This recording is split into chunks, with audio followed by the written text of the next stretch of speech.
Morning. Happy Sunday. Hope you're all doing well, enjoying your weekend. Out here really early this morning. I just kind of woke up early and here I am. So I'm going to be basically just checking on the chickens, and there's a couple little mulching projects I want to get done because I'm noticing that the heat that we've been having, we're supposed to have a lot of rain recently, but instead we've had a lot of heat. So I'm noticing things are getting heat stressed a little bit. So I want to get a little bit more water retention in a couple of my more tender things that I know are perennial, so they last, right? So I'm going to be adding some bulk mulch, and we'll be harvesting that from on the property a little bit further down. So I guess let's get started, and we'll see how it goes. I realized I don't think I actually introduced myself. My name's Nick. I'm with the Permaculture vlog. This is my kind of vlog where I share what I do in my backyard, on my little backyard permaculture homestead.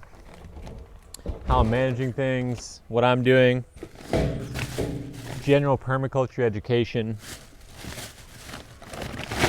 The things that I wanted when I was first getting started, the things that I wanted to see. I wanted to see people actually doing, like practicing permaculture and following the design principles and actually trying things and experimenting.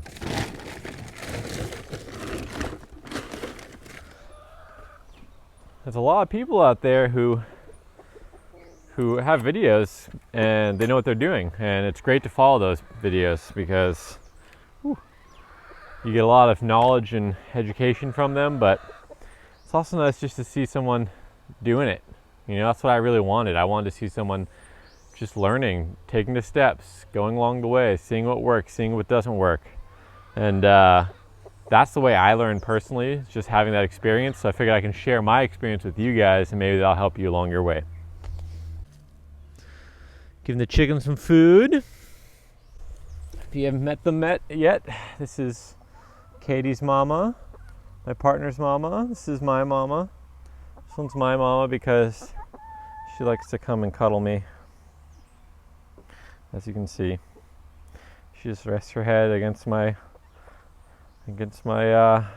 waist there, and she just lays and lets me pet her. And she'll just do this for however long I'm in here. She'll just keep sitting here and get pet. She really enjoys this. This one's the talkative one, especially in the morning before she's laid her egg. This mom always lays her egg second. My mama lays her egg first.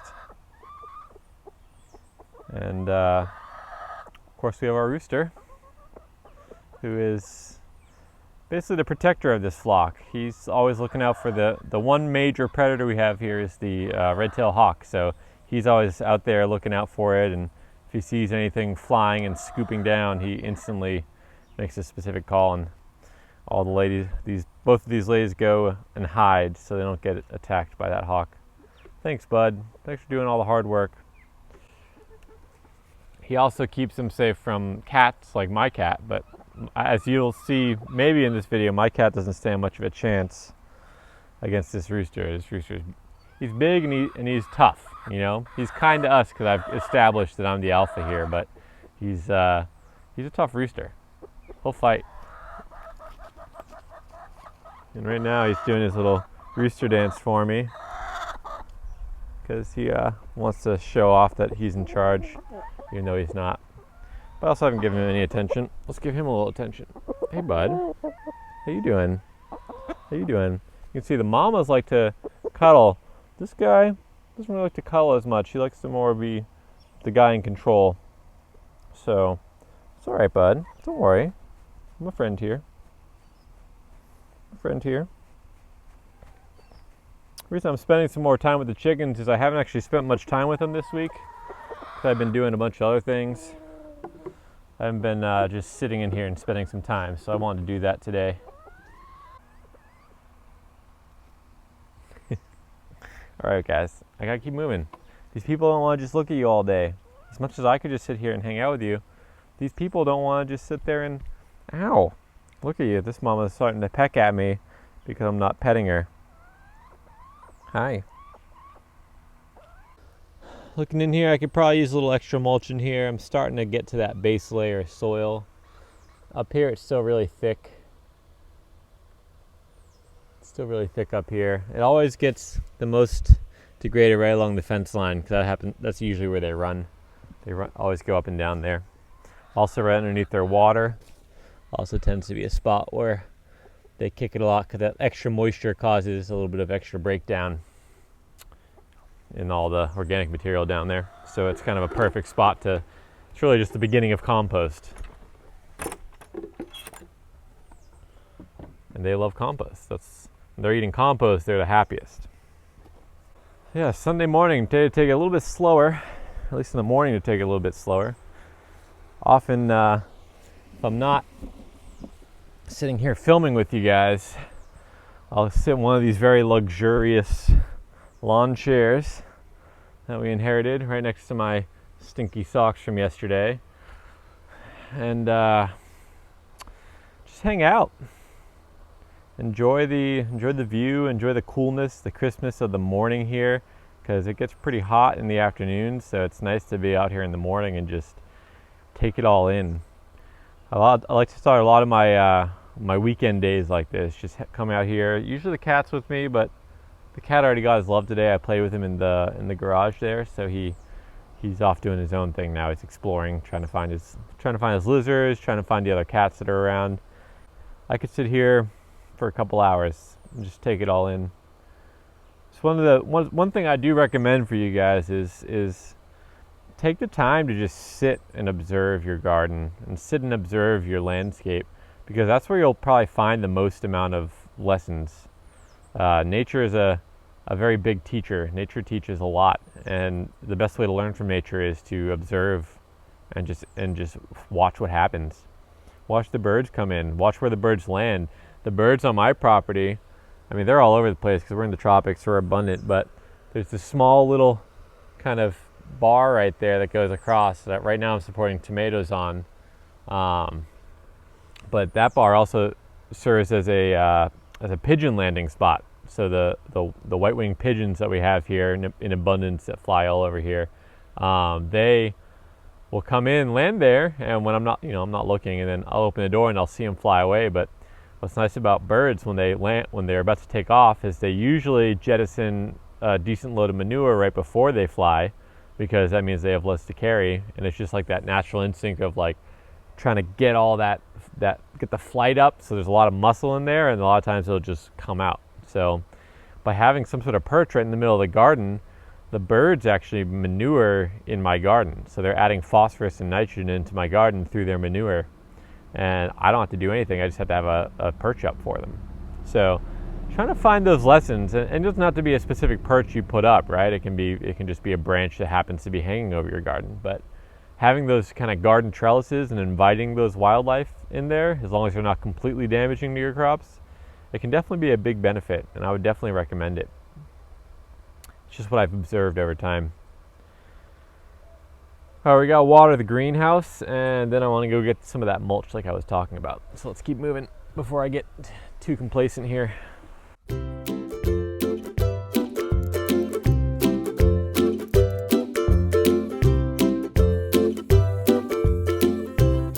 It's supposed to be another hot day, so I gave my seedlings a nice deep water. So when I water them, I just make sure that I see that the water is kind of pooled up at the top there. I want to make sure I'm not completely flooding them, but I also want to make sure that they get enough of that moisture. And then here in the tropics, I open up my greenhouse during the day because it's just simply too hot to have it closed. It'll just cause all those seedlings a lot of heat stress, and they'll just end up dying. Chickens want to come out. I guess I can allow that.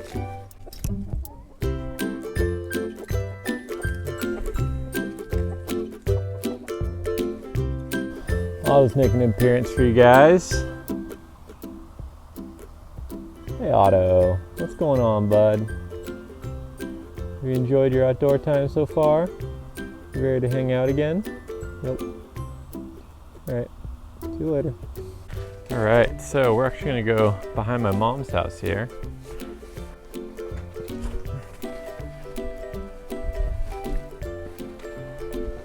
we're coming up over here on this little area behind my mom's house.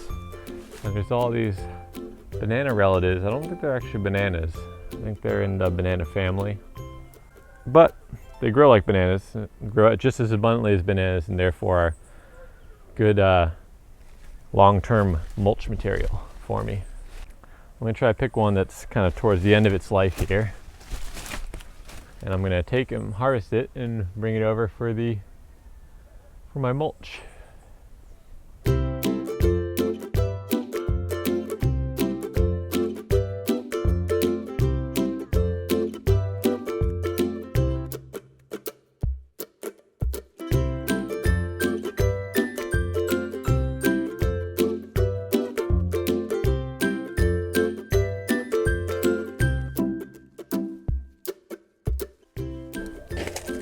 Chickens enjoying their pasture in this early morning. They're always very interested when I start doing things like cutting things down. They're like, what's going on with this guy? What's he doing? All right, so first I'm going to just remove all these leaves, which I will use.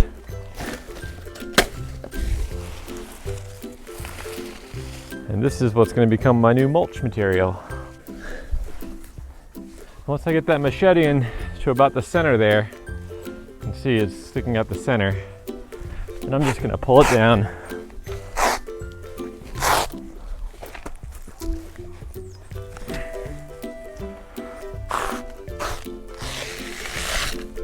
Just like that. Get the two halves here. So you can see this is really moist. There's a lot of layers in here, and as all those break down because of the moisture and all these little organic matter layers, it's going to be a really good high quality wet mulch and bulky mulch for my garden.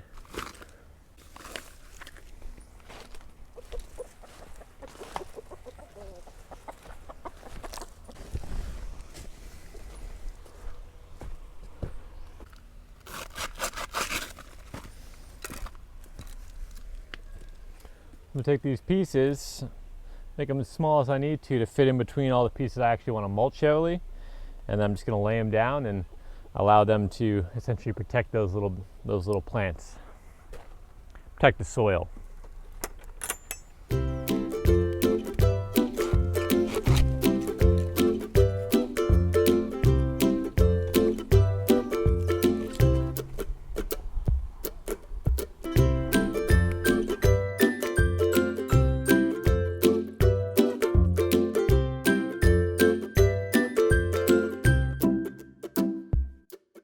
And there it is, guys. That's the finished product. So I basically use these trunks right along the chives. I have a bunch of chives growing up in here. And I was just noticing that they're starting to yellow a little bit in those couple spots. And I really want these guys to kind of move into full production because we would love to be able to just harvest chives on the way to and from our chickens. Let me get out of there so maybe you'll see a little better. But look at that. So this is really deep, this bulky mulch here, it's going to take a long time to break down. And while it's doing that, it's going to keep that soil nice and moist and protect it from any like harsh raindrops or harsh sun. It's going to be a nice protector to keep that soil a nice stable temperature right here. And this is one of the hottest parts of my garden probably. So it's going to definitely appreciate it. And baby arugula is popping up. You see him here. See them there. A couple other spots up here. I basically did 4 rows. There's a row up here. There's a row kind of in the middle here. Another row here, and one at the very edge. So I did 4 rows of arugula. So what I'm trying to do now is protect those rows by adding this bulk mulch here in between. So I want to make sure the arugula can still grow, but that they have a lot of protection from those harsh rays of the sun. So I'm actually going to take this guy and split it right down the middle, or close to the middle. So I have a bunch of smaller pieces that I can use in between. All right, folks, there we go. So I have my little baby arugula seedlings, and then I have a big bulky mulch on each side of that kind of row of seedlings coming up. See some more over here, right there. And then there's another row of seedlings I started right here. Another one in between those two. Let's see if we get the, there we go. Another between those two, and then there's another one right up at the top here. So in between each of those layers, I have this kind of banana trunk. And that's going to help protect the soil over that long term to keep that nice and moist, help these guys germinate, not be too stressed by any drying out. And also in protecting my little kale that I had to transplant and my little Asian green over here that I needed to transplant. Because right here, this bed gets the western sun, which is really intense. So by adding this extra mulch, I'm basically just helping keep the soil moist for longer, which will in turn help my soil food web thrive for longer. Because if it gets super dried out, it's just not going to be happy. So I'd like to make sure that I keep it nice and moist, and that's either me watering it a lot, or if it's rainy, then I don't have to think about it too much. But if it's not so rainy, then helping keep that soil moisture with mulch does a really good job, especially this really deep, bulky mulch in the tropics here. In the temperate climates, you probably don't need as bulky of mulch, just because things just don't break down as fast. But let me show you over here. So we just added all that bulky mulch, but the mulch over here we added last week, and look, I'm already starting to almost see bare soil through there again. Let's see if I can get you. There you go. I'm almost seeing bare soil right here. I'm almost seeing bare soil again, kind of right down there. And I just added this pretty deep layer of bulky mulch about maybe a week ago or so, and then I added these banana leaves about 3 or 4 days ago to add another even extra layer of mulch. But see how fast things break down here in the tropics, just with that intense sun and the intense heat. And if we do have rain, the intense rain, things break down really quick. We have really quick life cycles here. So we need to keep that in mind when we're designing and managing the garden, because it's very important to make sure we keep our soil nice and happy. Hey bud, what are you up to today? Ooh. So yeah, it's Sunday. Happy Sunday, guys. That's pretty much it for me today. Just doing a couple little things in the garden in the morning before Katie gets up. She likes to sleep in because this is her one day of sleep-in time. All the other days she has to be up at like 6 a.m. to teach online. So it's her sleep-in day. So I'm up early today, so I figured I'd come out and be quiet in the backyard while she sleeps in. And usually if I'm out here, the rooster doesn't crow as much, which means she's going to get a little extra sleep, and that's a benefit to everyone, including her, definitely to her, but also to me. More sleep for everyone makes everyone happier. For me too, if I get to sleep in, I wanted to sleep in today, but just woke up once I felt like it was the time, and that was just after 6. So there we go. That's life. All right, hope you all enjoyed this. If you do like what I'm doing, please like and subscribe. It helps me get a little bit more reach, and also gives me motivation to keep going, and I really appreciate that. If you have any questions or comments, or you want me to feature something on the vlog in the future, or you want me to cover a topic in the future, please leave those comments and questions below and those recommendations, because I do listen to you. I actually just had a buddy, Ron. He left a comment the other day, and I wanted to see a little bit more of my chicken coop, and then I made a whole video, very detailed video about my chicken coop, the construction, why I chose this coop, etc., etc. And I'll link to that up here if you are interested in that specific video. But that's what I'm talking about. I want to hear what you guys want to see, so I can actually give you the content that you want and you need. Because like I said at the beginning of this video, is I want to be serving you by giving you what I wanted, and what I really wanted to see people trying to do what I wanted to be doing, so I could learn along the way with them. So I'm basically just trying to be a conduit of your learning by doing what I'm doing in this backyard, sharing what I'm doing, but then also taking comments from you and questions from you and working that into my routine, so you can actually kind of learn from what I'm doing, but you don't have to make all the mistakes. I'll do the mistakes for you. All right, hope you all enjoy. Have a great weekend. Have a great Sunday. Until next time, have a good one.